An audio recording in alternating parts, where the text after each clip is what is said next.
My name is Dr. Jessica Griffin, And I'm John Rigsby. and we are the founders of Eduocity.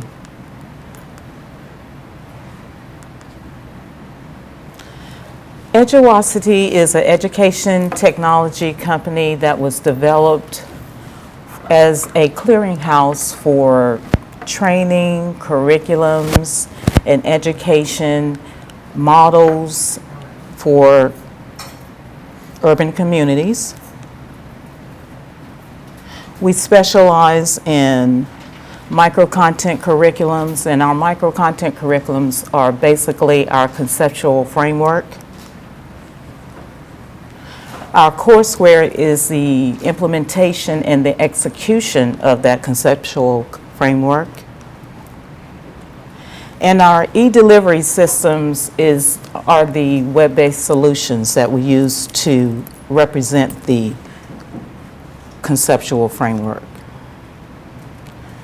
We are explorers, inventors, and education artists who understand exactly what it means when it comes to substance and circumstance in cultural, multicultural, and aesthetic learning, and its relationship to anything in content delivery as it pertains to K through 12 learners.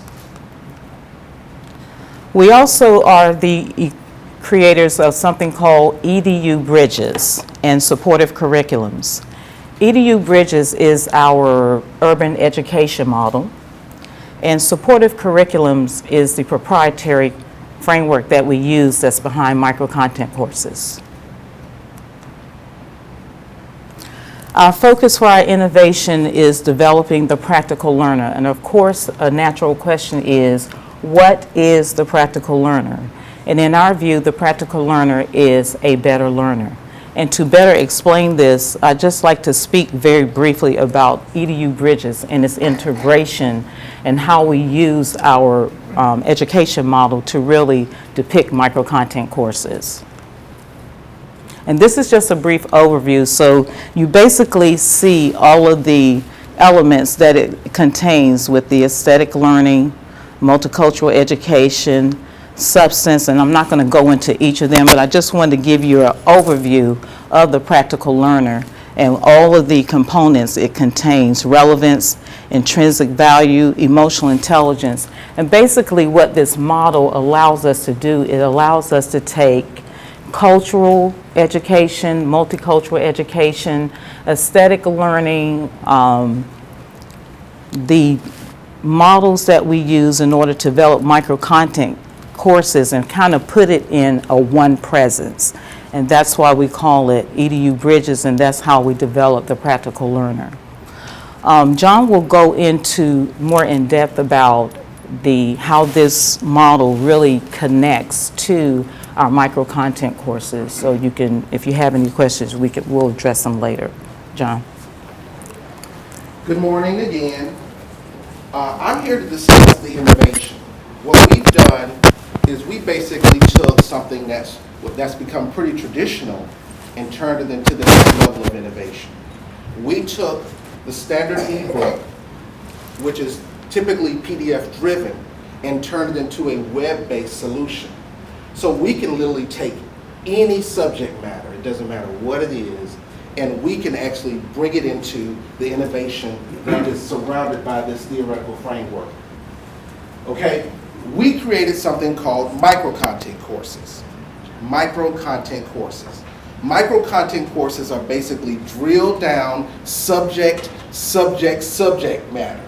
Okay, sometimes we talk about sub-subject matter. We take subjects and we drill them down even further and create full courses so that we can ensure that the building blocks to learning, and this is all K through 12 based, is in place. Micro-content courses are web-based, content-driven learning tools that are delivered in an ebook format. It's just that simple. Okay? But the features of micro-content courses include everything from analytics to assessments to facilitator. We can actually do it all. We can actually allow you to communicate with your instructor, your professor, inside of your ebook at any given time in any subject matter K through 12. We have presently over 1,300 courses myself and Dr. Griffin have spent the last number of years developing micro-content. We own the trademarks to micro-content courses, e-book courses, e-textbook courses, and things of that nature.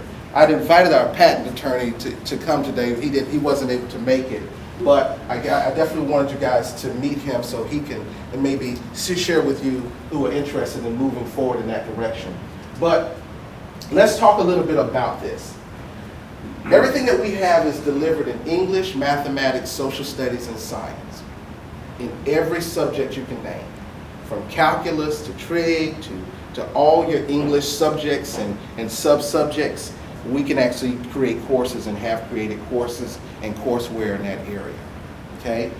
They're delivered on all formats. So whether you're on your cell phone or on your tablet or your desktop, you can now get a chance to actually learn. Every child in America will have access in the next 2 years to micro-content courses. Okay? These are just some of the samples of what a micro-content course would look like. Okay? A micro-content course. So when you think about subjects and you think about all the different variations and sub-areas within a subject, we now have coursework and courseware that will fit in that area. Our objective is to have 5 million students who will be using micro-content courses in the next 3 years. Okay? That's a small percentage of the American population, but what we're talking about here ultimately is a multi-billion-dollar corporation. This micro-content course, because it's so new, it is the first software of its kind. There is no other software that does what this software does. In addition to that, it's language enabled, so with the click of a button, you can go from English to Spanish. We will be adding additional languages in the near future, but that takes quite a bit of development in that regard. So I'm just going to click on here a little bit, and I'm going to show you an example of what that looks like. Let me see if it'll allow me to do that.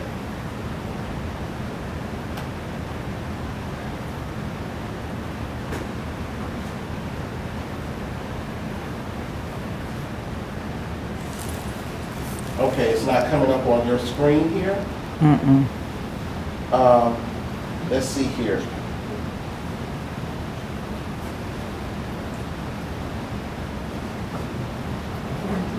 Okay, it's not allowing us to have access to the additional screen inside of here.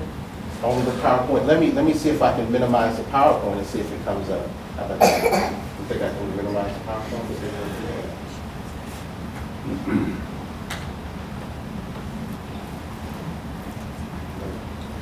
You're not getting any traction at all because it's not moving. It's not moving.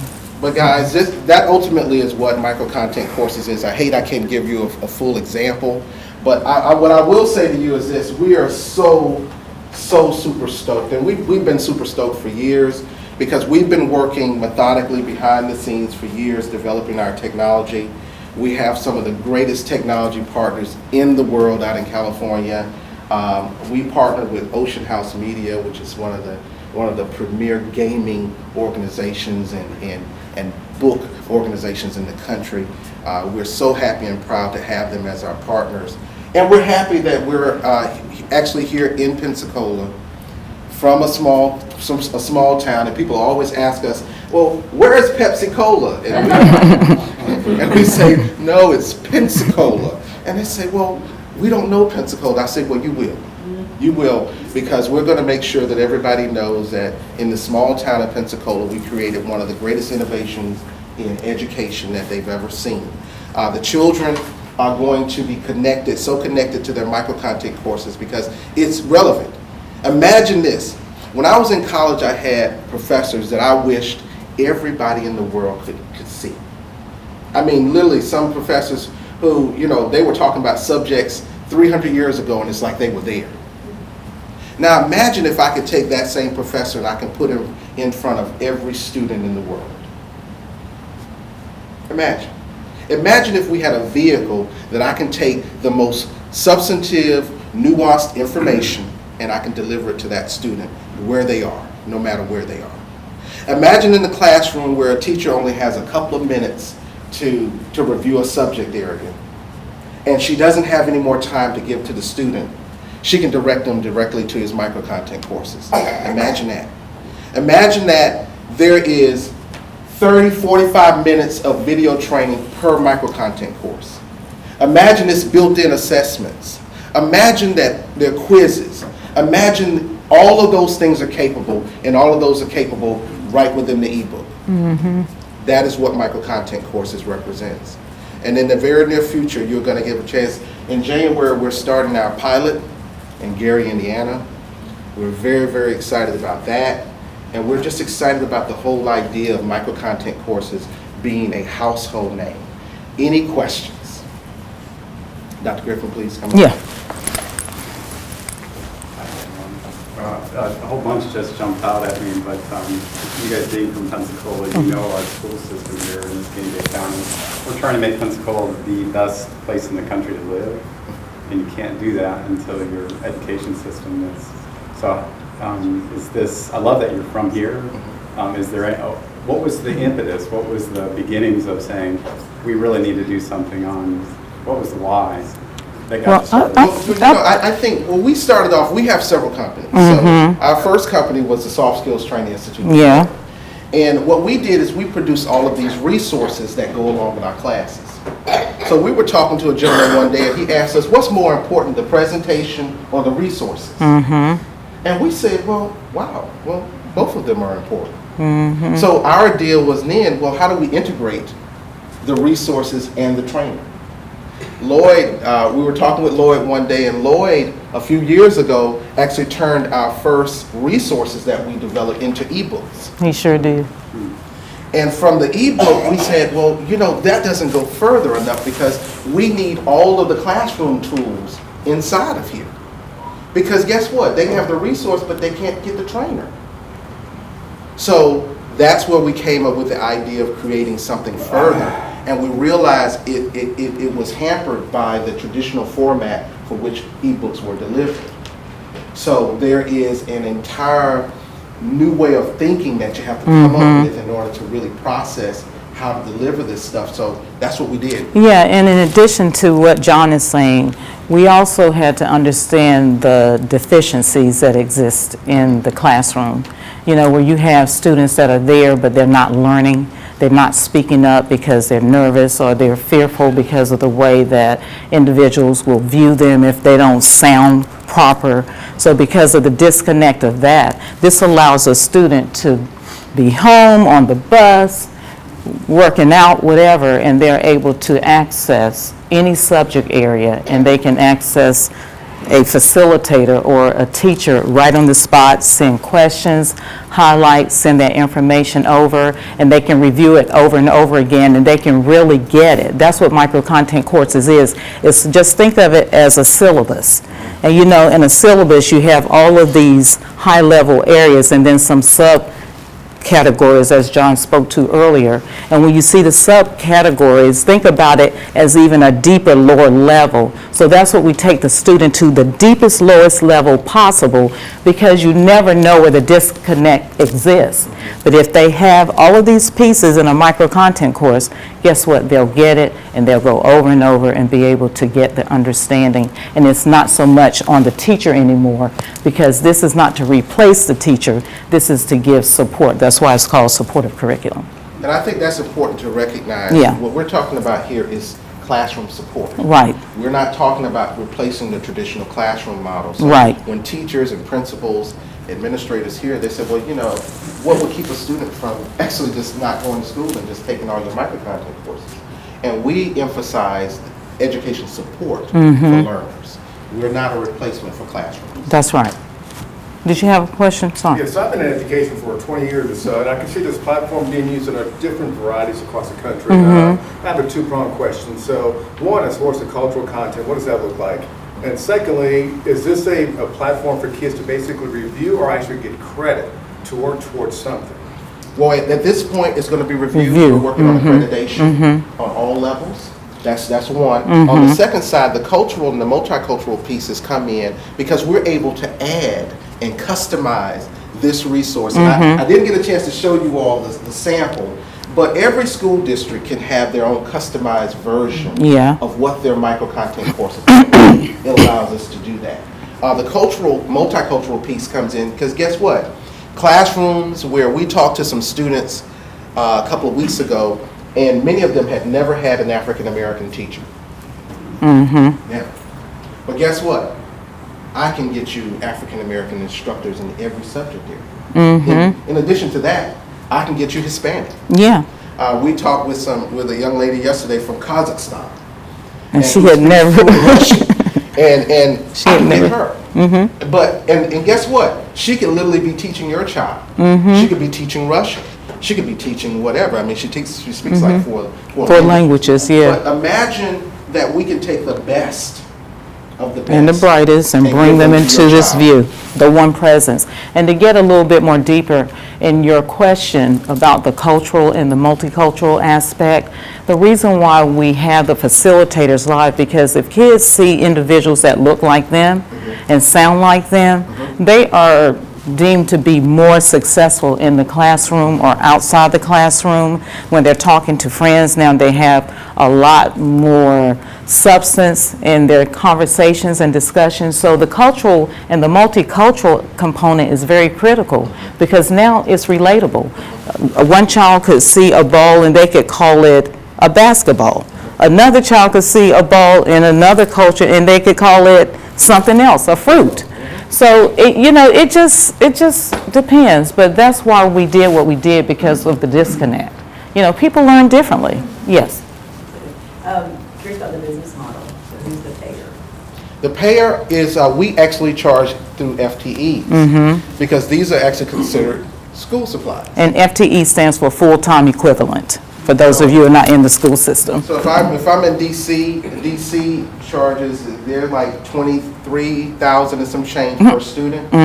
These micro content courses, and you get the access to the full content for $350 per you. And it's a subscription, so at the end of the year, the school system would have to renew the subscription for each child. And we make it affordable because we want every student to have access all year round, anytime, 24 hours, 7 days a week. Yes, Who are you competing with? No one. ourselves. Yeah, at this point, nobody else. We actually are patent pending.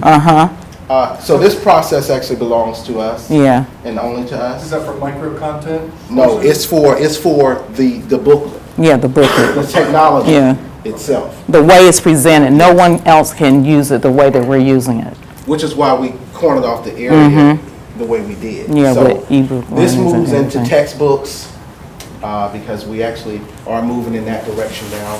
So we can take actually not just the K through 12, but we can actually do textbooks. So the textbooks you have right now in the classroom, imagine if I can just take your professor and insert them chapter by chapter, division by division, quizzes, assessments. Each one of these micro-content courses has a built-in 3 to 4 assessments. So if you fail one assessment, you can actually go back and review other areas. It has both requisite and prerequisite determinations inside of it, but it's treated more like a Montessori. So kids who are faster, quicker learners can actually move on through the requisites and the prerequisites for utilizing the micro-content. Yes. With your pilots in January, how are you going to measure success over 6 months or a year or so to prove that your product works? That's my first question. The second one, are you going to collect data and be able to report or do any sort of research with it of how this has been implemented in school systems? Analytics are built Yeah, into- analytics, well, something like Google Analytics, but we're trying to come up with our own solution. That's why we partnered with Ocean House Media in California. And what we want to do, whenever a student is going in, regardless of how many times, it'll track the student and what they're doing, and it will give them immediate access to their tracking, how well they're doing.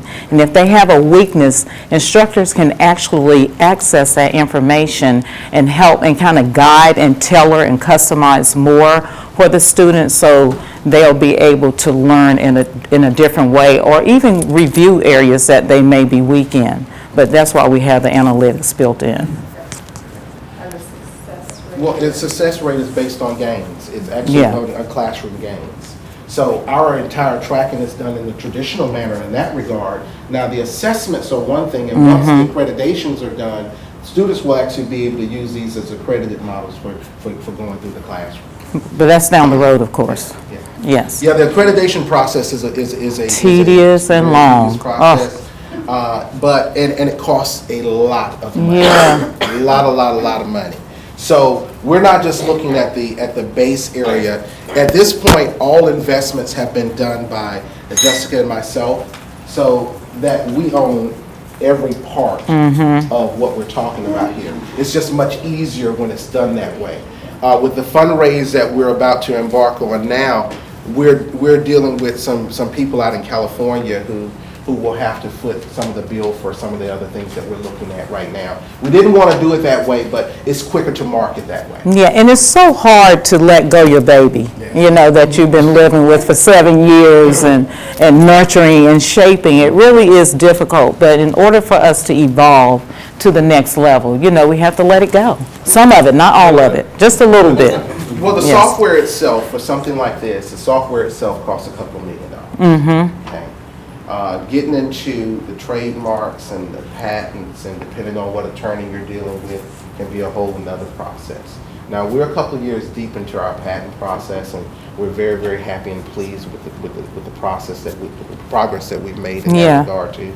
But at this point, there is no other organization that has developed what we have. So we're the first in that regard, and because of that, we're very, very confident in our movement forward. And I wanted to add something else about what John is saying. We also brought in teachers, educators, administrators to be a part of this process, because we wanted to make sure that this platform is very sound, and if it had any glitches in it that they couldn't understand, we wanted to fix it up front right now in the partnership that we're having, because we're getting ready to go to work and develop the software. So we want to make sure the architectural design in the back is really solid and viable. Yes, sir. That's the last question, is what can the Pensacola community do for you? Well, That's I a good think at this question. point, it's a good question. Yeah, it's a great question. Well, you know, I think the best thing you all could do for us is support micro-content courses when Yeah. you see it come about. We don't know when the Escambia County School District will see and receive micro-content courses.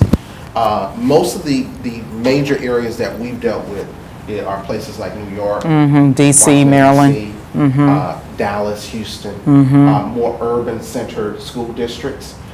They tend to be not as reticent about actually offering up a new process. Some of the more conservative environments, they're so scared of something new, like in particular like this, they don't really know how to process it. So their whole thing is, well, how do I really process this thing called micro-content? You Now, know. how do you say it again? That we get a lot of that. But more the urban areas, they're like, hey, when can we get this? Are we ready for it today? Yeah. That kind of thing. So. And it's really nice, and just think about it. For now, we're focusing on K through 12 learners, but think about how powerful this would be for post-secondary education, even for training when you know how we love to travel on the company and go places, but look at how powerful this would be if you had this, if you decide not to go to a day when you're off on the job, and you can make up your work just by reviewing something like this. So just think about the power in it. Thank you. Thank you.